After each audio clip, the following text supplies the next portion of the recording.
시간 갖도록 하겠습니다. 오늘 말씀은 두 군데인데요. 우리 B와 B 두 파트에 나눠서 읽도록 하겠습니다. 첫 번째 B는 20장 24절에서 29절이고 B는 21장 1절에서 14절 말씀입니다. 보도하도록 하겠습니다. 12제자 중에 하나로서 디두모라 불리는 도마는 예수께서 오셨을 때 함께 있지 아니한지라. 다른 제자들이 그에게 이르되 우리가 주를 보았노라. 도마가 이르되 내가 그의 손에 못자국을 보며 내 손가락을 그 못자국에 넣으며 내 손을 그 옆구리에 넣어보지 않고는 믿지 아니하리라 하니라. 여드레를 지나서 제자들이 다시 집 안에 있을 때에 도마도 함께 있고 문들이 닫혔는데 예수께서 오사 가운데 서서 이르시되 너에게 평강이 있을지어다 하시고 도마에게 이르시되 내 손가락을 이리 내밀어 내 손을 보고 내 손을 내밀어 내 옆구리에 넣어보라. 그리하여 믿음 없는 자가 되지 말고 믿는 자가 되라. 도마가 대답하여 이르되 나의 주님이시요 나의 하나님이시니이다. 예수께서 이르시되 너는 나를 본고로 믿느냐? 보지 못하고 믿는 자들은 복되도다 하시니라. 그 후에 예수께서 디베랴 호수에서 또 제자들에게 자기를 나타내셨으니 나타내신 일은 이러하니라. 시몬 베드로와 디두모라는 도마와 갈릴리 가나 사람 나다나엘과 세베대야 베드로가 또 다른 제자들이 함께 있더니 시몬 베드로가 나는 물고기를 잡으러 가노라 하니 그들이 우리도 함께 가겠다 하고 나가서 배에 올랐으나 그날 밤에 아무것도 잡히지 못하더니 날이 새어갈 때에 예수께서 바닷가에 서셨으나 제자들이 예수인 줄 알지 못하니라. 예수께서 이르시되 얘들아 너희에게 고기가 있느냐? 대답하되 없나이다. 이르시되 그물을 내 오른편에 던지라. 그리하면 잡으리라 하시니 이에 던졌더니 물고기가 많아 그물을 들 수 없더라. 예수께서 사랑하시는 그 제자가 베드로에게 이르되 주님이시라 하니 시몬 베드로가 벗고 있다가 주님이라 하는 말을 듣고 겉옷을 두른 후에 바다로 뛰어 내리더라. 다른 제자들은 육지에서 거리가 불과 50칸쯤 되므로 작은 배를 타고 물고기 든 그물을 끌고 와서 육지에 올라보니 숯불이 있는데 그 위에 생선이 놓였고 떡도 있더라. 예수께서 이르시되 지금 잡은 생선을 좀 가져오라 하시니 시몬 베드로가 올라가서 그물을 육지에 끌어올리니 가득히 찬 큰 물고기가 153마리라 이같이 많으나 그물이 찢어지지 아니하였더라. 예수께서 이르시되 와서 조각을 먹으라 하시니 제자들이 주님이신 줄 아는으로 당신이 누구냐 감히 묻는 자가 없더라. 예수께서 가셔서 떡을 가져다가 그들에게 주시고 생선도 그와 같이 하시니라. 이것은 예수께서 죽은 자 가운데서 살아나신 후에 세 번째로 제자들에게 나타나신 것이다. 아멘. 지금까지 이어진 말씀을 보면요, 우리가 저번에는 예수님이 제자들에게 두려워 떨어서 문을 닫고 있는데 오셔서 평안할지어다 선언하셨고, 그거 두 번이나 선언하셨죠. 그래서 제자들이 예수님의 손과 옆구리를 보고 기뻐했다. 그래서 그들에게 사명을 주시는 장면. 저번 주에는 예수님이 베드로에게 오셔서 내 교회를 세우겠다라는 그 말씀 앞에 또 한번 내 양을 먹여라. 그 교회의 사명, 즉 내 양을 먹이라는 주님의 사역이었습니다. 그리고 오늘 이런 사명을 주신 예수님께서 다시 한번 나타나셔서 오늘 도마의 회심을 위해서 예수님이 다시 한번 찾아오시는, 나를 본고로 믿느냐 보지 않고 믿는 자가 더 복되도다, 다 아시는 말씀 아니겠습니까? 그리고 고기를 잡기 위해서 다시 일터로 돌아간 제자들에게 다시 한번 예수님이 나타나신 그 예수님의 나타남이 반복되고 있는 오늘 두 본문의 구절이었습니다. 오늘 그 B와 B 내용을 보면요, 예수님이 그 현장에 나타난 것이 얼마나 중요한지 우리는 깨닫게 됩니다. 그래서 예수님이 그 현장, 제자들의 현장 가운데 나타나셨을 때 바로 그들의 예수님을 봄으로 믿음이 딱 회복이 되어지는 그런 관계를 B와 B 에서 볼 수가 있고요. 그래서 B 부분에서는 의심하는 도마에게 나타나셔서 도마에게 믿음을 주시는 장면과, 그리고 B-에서는 예수님을 떠나서 예수님이 계시지 않는 곳에 고기를 잡으려고 했지만 잡지 못하는 그 현장 가운데 예수님이 나타나셨을 때 많은 고기를 잡게 되는 그런 이야기들이 있습니다. 그럼 오늘 본문으로 넘어가면, 오늘 B의 도마의 회심으로 예수님이 나타나신 장면인데 24절에서 29절인데 24절이 이렇게 시작합니다. 12제자 중에 하나로서 디두모라 불리는 도마는 예수께서 오셨을 때 함께 있지 아니한지라 라고 시작합니다. 왜 도마가 나오냐면 처음에 예수님이 제자들에게 나오셨을 때 그 현장에 도마가 없었죠. 그래서 오늘 따로 도마에게 나타나신 장면인데, 오늘 그 도마의 이름을 뭐라고 부르고 있어요? 디두모라 불리는 도마. 저 이걸 딱 읽는데 좀 다른 이름이었다는 것이 느껴지는 게 뭐냐면, 대부분 이름을 부를 때 그 이름 앞에 누구의 이름을 부르죠? 성경을 읽다 보면 아버지의 이름 부르잖아요. 요한의 아들 시모나 이렇게 부르는데, 디두모의 아들 도마 이렇게 부르지 않았어요? 디두모라 불리는 도마. 그러니까 자기 이름 두 번이나 반복했어요. 그렇죠? 이거 좀 다르게 말하는데, 그래서 무슨 뜻이 있지 않을까라는 생각을 해봤습니다. 디두모라 불리는 도마, 도마의 이름이 두 번 나오는 거예요. 사실은요. 그래서 디두모의 뜻과 도마의 뜻은 같은 뜻이었어요. 무슨 뜻인지 아세요? 제가 주보에 적어놨는데 이게 무슨 뜻이냐면 쌍둥이라는 뜻입니다. 쌍둥이. 그러니까 사실 보면 영어로 말하면 존이라 불리는 요한이라, 매튜라 불리는 마테라, 이런 거 아니겠어요? 그러니까 뜻을 말하면 쌍둥이라 불리는 쌍둥이라 라는 뜻이에요. 해석을 하면. 근데 왜 이 이름 똑같은 뜻을 두 번 반복했느냐? 그 뜻을 찾아봤더니 디두모는요 헬라어 이름이었고요, 도마는 히브리어 이름이었어요. 그러니까 존이라 불리는 요한, 이게 맞는 거죠. 그러니까 쌍둥이라 불리는 쌍둥이라라는 뜻이 갖고 있습니다. 즉 디두모라 불리는 도마는 다시 해석하면 쌍둥이라 불리는 쌍둥이라는 해석으로 가능하겠습니다. 그러면 도마를 딱 보면 우리의 인식 가운데 도마가 그렇게 성경을 또 봐도 그렇게 많이 나오지 않아요. 그래서 우리가 지금까지 도마하면 어떤 도마를 생각하죠? 의심하는 도마. 이거 딱 한 가지 머리에 내리에 딱 기억이 남아있어요. 근데 오늘 그 요한복음을 보면은 많이 나오지도 않아요. 11장, 16절, 14장, 15절, 21장 3절, 오늘 24절, 이렇게 다른 구절에 요한복음에 3번 나옵니다. 그러니까 많이 나오지도 않아요. 그런데 이렇게 비중이 없어 보이는 도마에게 오늘 예수님이 마지막 순간에 찾아오셨다라는 것, 그런데 그 이름이 디두모라 불리는 도마라, 그 이름 두 번이나 반복했다, 분명히 뜻이 있을 겁니다. 무슨 뜻이 있을까요? 왜? 같은 뜻인데 그의 이름을 두 번이나 반복했을까요? 왜 그랬을까요?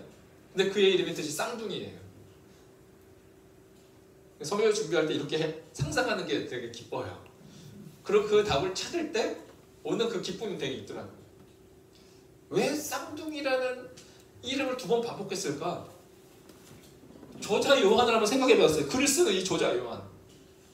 저는요, 도마의 이름을 사용하면서 제자들을 한번 생각하지 않았을까? 이게 무슨 말이에요? 디두모의 뜻과 도마의 뜻은 같은 뜻인데, 쌍둥이라는 뜻인데, 도마를 생각하면 우리가 다 알잖아요. 의심하는 제자로 다 알고 있잖아요. 그런데 도마만 의심했냐는 거죠. 도마만 의심했어요? 누구도 의심했죠? 다른 제자들도 똑같은 거 아니겠어요? 도마를 통해서 뭘 나타내고자 하는 거예요? 제자들 안에 있는 예수의 부활에 관한 그 의심을 표출시키는 역할을 도마를 통해서 제자들의 모습을 보여주고자 했다는 겁니다. 그러니까 쌍둥이 도마는 마찬가지로 제자들도 똑같았다라는 거예요. 도마와 쌍둥이는 누가요? 제자들. 그들이 똑같이 의심하는 제자들이었다. 그런데 이 마지막 순간에 이 도마에 디두모라 불리는 도마라는 이 쌍둥이를 두 번 반복하면서 도마와 제자들 마찬가지로 다 의심했던 존재들이었다 라고 설명하고자 했던 것은 아닐까 라는 생각을 해봤습니다. 그런데요, 도마는 지금 의심하고 있는 자 아니겠습니까? 근데 한쪽 도마는 계속 의심하고 있어요. 근데 한 부류가 달라지는 조짐이 생겼어요. 왜냐? 이전에 예수님이 먼저 나타났거든요. 그래서 이들이 처음에 예수님이 제자들에게 나타나셨기 때문에, 잘 보십시오. 19절에 보니까 이날 곧 안식 첫날 저녁 때 제자들이 유대인들을 두려워했지 않았습니까? 근데 모인 곳의 문을 닫았더니 예수께서 오셨어요. 자, 오늘 잘 보시면 의심하는 제자 도마, 처음에 제자들도요 유대인들을 두려워했습니다. 두려워했던 이유는 뭐예요? 예수님이 부활했다는 것을 믿지 않았고 의심했기 때문에 그렇죠. 그래서 이 둘은요 쌍둥이였다라는 것입니다. 쌍둥이였는데 24절에 디두모라 불리는 도마는 예수께서 오셨을 때 함께 있지 아니한지라. 그래서 지금 계속 의심하고 있는 거예요. 근데 25절에 다른 제자들이 이제 그에게, 도마에게 찾아와서 말하는 겁니다. 우리가 주를 보았노라 하니 도마가 이르되, 믿기지 않은 거죠. 보았다고? 하면서 도마가 하는 말이, 내가 그의 손에 못자국을 보며 내가 내 손가락을 그 못자국에 넣으며 내 손을 그 옆구리에 넣어보지 않고서는 믿지 아니하겠노라 라고 고백하게 됩니다. 자, 처음에는 쌍둥이였어요. 근데 쌍둥이라는 도마는 여전히 믿지 못하지만 이제 25절에 나오는 제자들은 더 이상 쌍둥이가 아니었어요. 의심하는 도마가 아니었어요. 쌍둥이 이름에 분열이 생기기 시작했던 거죠. 왜냐하면 제자들은요 도마와 달리 이제는 뭐가 달랐어요? 뭔 차이예요? 주님을 만났기 때문에 그렇습니다. 이 제자들의 인생 가운데 주님이 찾아오셨기에, 그래서 주님을 받기에 이제는 도마와 더 이상 쌍둥이가 아니었어요. 그래서 26절에 여드레를 지나 제자들이 다시 집안에 있을 때, 여드레 8일이죠. 8일 동안 이 예수님이 부활했다는 소식을 들은 이 도마는 계속 뭘 유지하고 있어요? 자기의 의심을 계속 유지하고 있었던 거예요. 다시 집안에 있을 때 도마도 이때는 함께 있었습니다. 그리고 문들이 닫혔는데 누가 오셨죠? 다시 한번 예수께서 오셨다. 예수께서 오사 가운데 서서 이르시되 너희에게 평강이 있을지어다 라고 동일하게 말씀해 주십니다. 그리고 27절에 이렇게 말씀하십니다. 도마에게 이르시되 너의 손가락을 이리 내밀어 내 손을 보고 너의 손을 내밀어 내 옆구리에 넣어보라. 그리하여 믿음 없는 자가 되지 말고 뭐하는 자가 되라? 믿는 자가 되라. 자, 이제 제자들은요 더 이상 의심하는 도마가 아닌 것처럼, 도마도 예수님을 보고 의심하는 도마가 아닌 이제 믿음의 도마로 변화되기 시작했어요. 왜냐? 예수님이 그의 인생 가운데 찾아오셨기 때문에. 잘 보세요. 처음에 도마가 없을 때, 예수님이 제자들에게 나타나셨을 때 뭐라고 말씀하시죠? 너희에게 평강이 있을지어다 라고 하면서 이 말씀을 하시고 뭘 보여주세요? 손과 옆구리를 보여주셨습니다. 오늘 제자들과 이 도마가 결정적으로 변화되고 바뀌었던 것은 예수님이 찾아오셨는데, 그 찾아오심의 모습은 뭐예요? 예수님이 뭘 보여주셨어요? 그의 손, 못자국, 구멍난 그 손, 그리고 그 창자국에 상처난 그 옆구리, 이것을 보여주셨습니다. 그 보여주셨을 때 변화되기 시작했어요. 그런데 생각해보세요. 십자가는 저주의 상징이잖아요. 그래서 죄인들의 이 십자가에서 그 당시에 죽였단 말입니다. 그러면 그 십자가에서 난 이 손에 난 이 못자국은 영광의 상처가 아니라 죄인의 상처인 거죠. 그렇지 않습니까? 그런데 오늘 제자들과 도마가 예수님의 십자가에서 못 박힌 그 손의 못자국을 봤을 때 뭐예요? 이 십자가에 생긴 예수님의 손과 옆구리의 상처가 죄 표시로 받아들인 것이 아니라 뭘로 받아들인 거예요? 기쁨을 주고 예수님을 믿게 하는 부활의 흔적 마커스로 그들은 받아들였다는 것입니다. 예수님이 어떻게 오셨습니까? 부활의 영광으로 찾아오셨습니다. 이 기쁨은요, 예수님이 우리를 위하여 화목제물이 되어주셨기 때문에. 화목제물이 뭐예요? 나의 죄를 대신 주셨다. 이것이 화목제물. 그래서 부활하셔서 부활의 영광으로 오신 그 예수님의 상처는 죄의 상처가 아닌 하나님을 믿게 하는 영광의 흔적으로 오셨다. 제자들이 그것으로 받아들였다. 그래서요, 위에는 이제 도마 이야기고 밑에는 제자들의 이야기인데, 똑같이 말씀, 너에게 평강이 있을지어다. 양쪽에 말하고, 주님이 도마에게도 내 손을 보고 내 옆구리에 넣어보라. 또 제자들에게도 손과 옆구리를 보이셨다. 이 손과 옆구리의 상처를 가지고 예수님이 도마와 제자들에게 어떻게 하셨어요? 오신. 그 예수의 오심이 이들의 인생의 가장 큰 놀라운 변화의 시작이 되었다. 오늘 우리의 인생도 마찬가지입니다. 우리 인생의 변화의 시작점은 누가 오셔야 돼요? 우리 예수님이 우리 인생 가운데 찾아오셔야 됩니다. 그 예수님이야말로 진정한 변화를 시킬 수 있는 변화의 주인공이 우리 주 예수 그리스도시다. 그래서 주님 말씀하시죠. 내 손을 보라는 내 손. 한 달 전인가? 제가 하나님의 이름을 히브리어로 4글자로 설명한 적이 있었어요. 기억나시나요? 하나님의 이름을 어떻게 말한다고 했어요? 네, 읽어보세요. 맞아요. 누가 말했죠?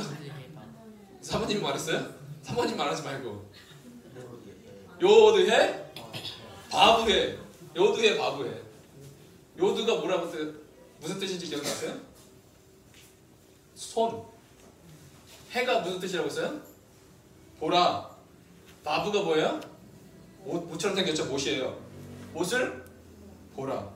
이게 하나님의 이름인데, 이것을요 4글자로 말하지만 2글자로 말하면 이렇게 말합니다. 요것만 말해요. 요드해. 이게 바로 하나님의 이름이에요. 짧게 말하면. 그런데 참고로 알아보세요. 참고로 말하면 히브리에 보면 우리가 1, 2, 3, 4, 5, 6, 7, 8, 9, 10 쓰잖아요. 1 쓰고 2 쓰고 3 쓰고. 이걸 무슨 숫자라고 합니까? 아라비아 숫자죠. 이슬람 숫자잖아요. 그래서 이스라엘과 아랍은 적대 관계잖아요. 그럼 이스라엘에서 이 아라비아 숫자를 쓸까요? 안 쓸까요? 안 써요.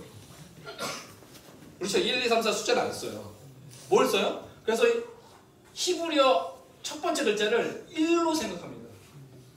그래서 알렙을 하나 쓰면 숫자 1이 개념이에요. 그래서 1, 알렙, 벳, 기멜, 달렛, 해, 바브, 자인, 해, 테드 1, 2, 3, 4, 5, 6, 7, 8, 9 요드 10 이렇게 적어요. 근데 잘 보니까 하나님의 이름이 요드해잖아요. 그럼 요드가 10번째 글자니까 숫자 뭐예요? 10. 해는 하나, 둘, 셋, 넷, 5번째 글자예요. 그러면 5예요. 그렇죠? 그러면 하나님의 이름의 숫자는 몇 번이에요? 10? 15예요. 15. 어려우세요? 이해 가셨죠? 하나님의 이름은 10 더하기 5니까 15예요. 그러니까 15를 적을 때 요드, 해 이게 이렇게 적어야 되는데 하나님의 이름은 너무나 거룩하니까 이들은 쓸 수가 없는 거예요. 제가 히브리 성경책이거든요. 근데 여기 아라비아 숫자가 있는데 이거는 이방인들 위해서 적혀진 거예요. 근데 잘 보시면 코프, 맴, 마브인데 코프가 이제 숫자 100이라는 뜻이에요.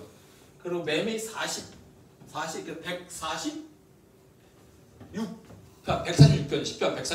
10편 146편인데 알렙, 이게 숫자 1이죠. 이게 1절이라는 뜻이에요. 2절, 3절, 4절, 해가 5절이에요. 6, 7, 8, 9, 바브, 여기 바브가 10이죠. 10, 11, 12, 13, 14, 15를 뭐로 적었어요? 네모나기요? 이 네모난 게 여기 있죠. 테드인데 이게 9거든요. 15를 9 더하기 바브 6, 9 더하기 6으로 적었습니다. 왜 이렇게 적은지 아세요? 10 더하기 5로 안 적고 9 더하기 6으로 적은지 아세요? 이 15는요 거룩하신 하나님의 이름이니까 15를 안 적어요.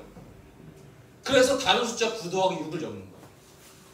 이만큼 이스라엘은 이 하나님의 이름에 대한 그 거룩성을 알기 때문에 10으로는 그 단어 자체도 안 적어요. 9 더하기 6으로 적습니다.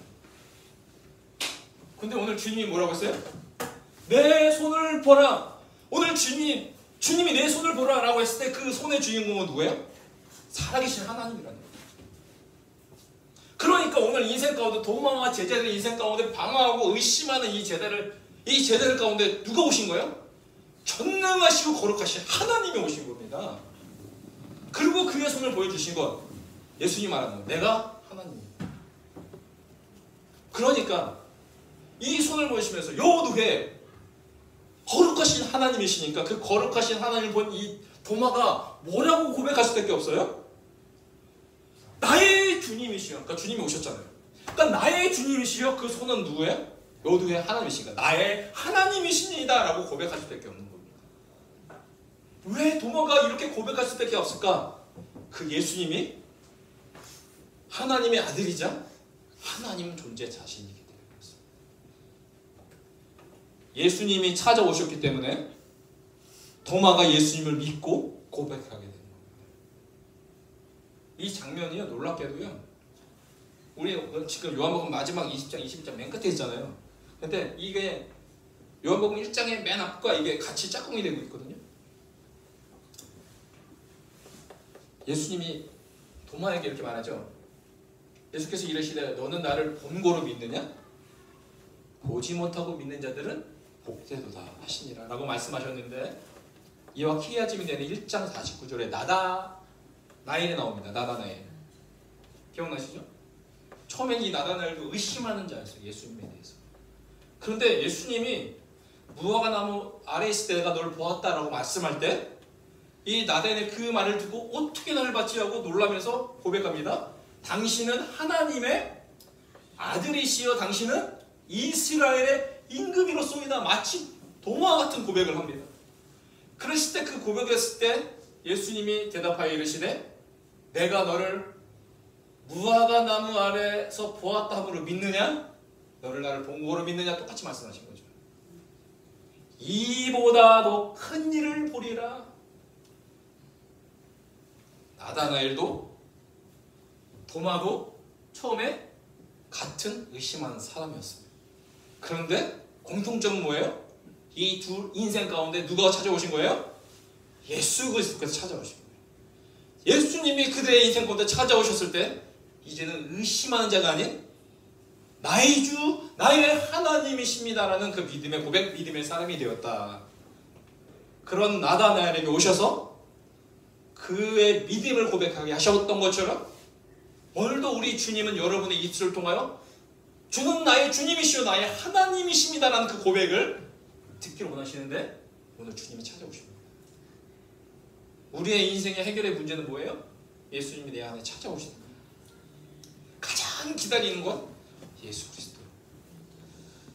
그런데 오늘 비다시에 보면 그 후에 예수께서 디베라호스에 또 한 번이 아니라는 거죠. 또 제자들에게 자기를 나타내셨어요. 또 나타나셨어요. 또 오셨습니다. 나타내신 일을 이러하니라.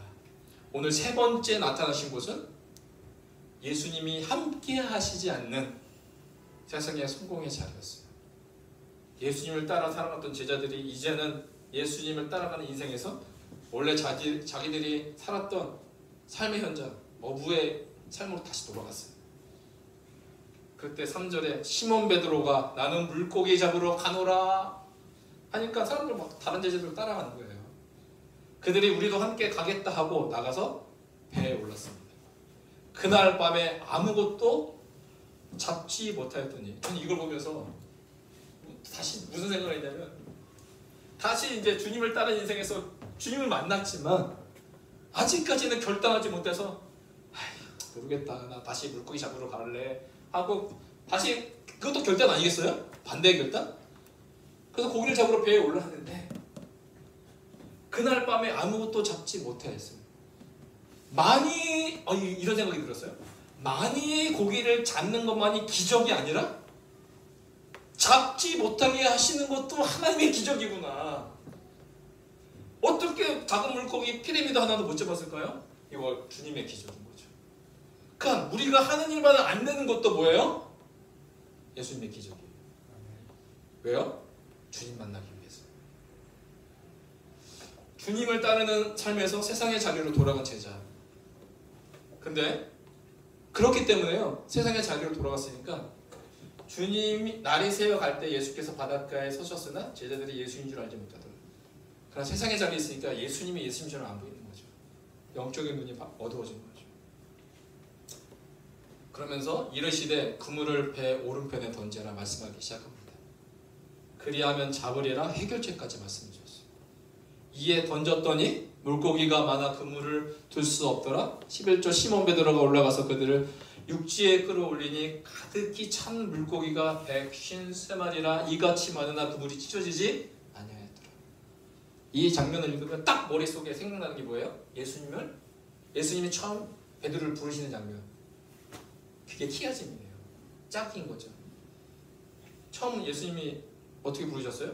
말씀을 마치시고 시몬에게 이르시되 어디로 던지라고 했어요? 처음에 깊은 데에 던지라고 했어요. 그래서 깊은 데에 던졌을 때 고기가 많아져서 그물이 어떻게 되었어요? 찢어졌어요.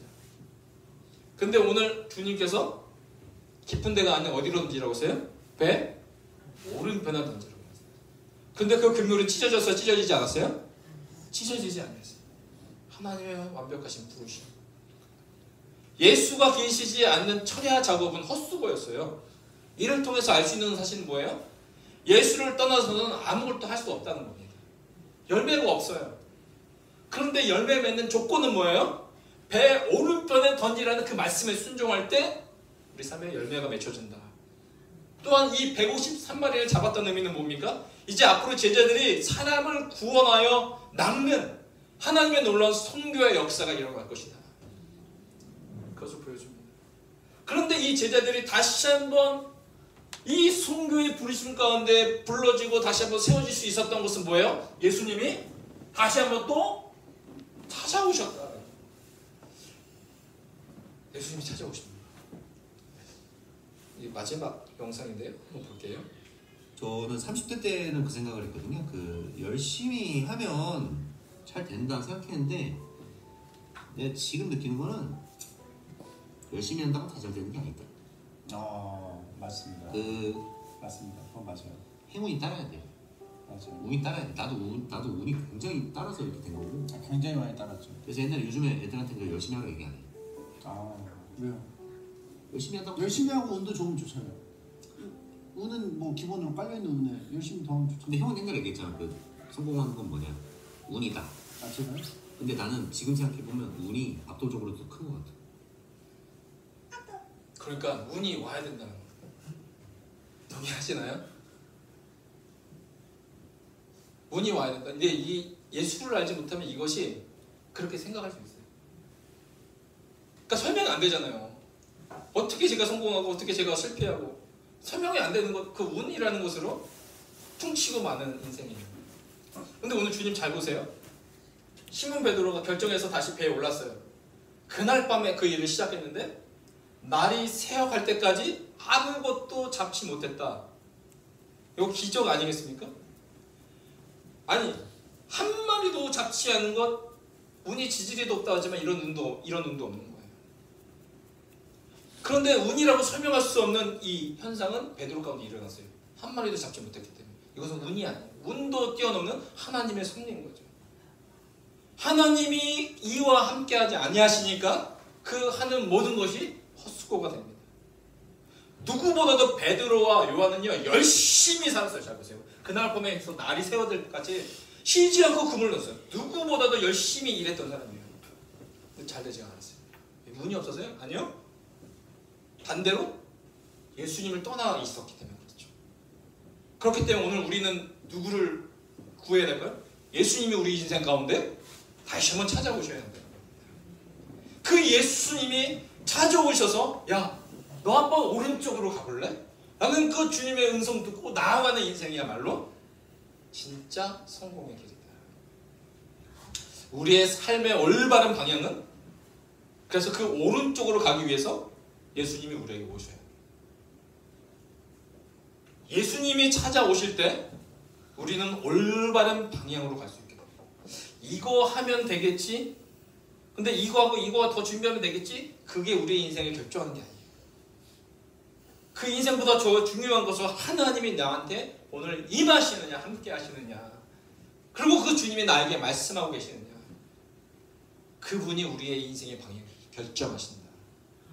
지금 나의 가는 길은 어떤 방향으로 가고 있습니까? 여러분의 가는 길은, 여러분의 자녀가 가는 길은 어떤 길로 가고 있습니까? 오늘 우리가 기도하기를, 주님 나에게도 오셔서 올바른 방향으로 가게 하여 주시고, 주님 내가 기도할 때 하나님 나의 자녀들, 나의 가정, 나의 그 이웃과 형제 자매들 꼭 기도했으면 좋겠어요. 하나님 저들이 주님이 임하여 주셔서 바른 길로, 주님이 원하시는 그 길로 가게 되길 원합니다. 그래서 그 바른 길로 가서 결국은 그 인생조차도 생각하지 못한 그의 삶을 통하여 사람을 낚는 축복의 사람 되게 하옵소서. 제가 어렸을 때 저희 성덕교회 표어가 홍대신 목사님, 사람을 낚는 어부가 되자. 기억나시나요? 예. 그때 어렸을 때 그게 머릿속에 되게 그때는 머릿속이 탁 바뀌었어요. 근데 주님이 원하시는 것은 왜 찾아오실까요? 이런 부족한 자도 사람을 낚는 하나님의 나라의 일꾼은 우리를 부르신다는 게 얼마나 큰 은혜 아니겠습니까?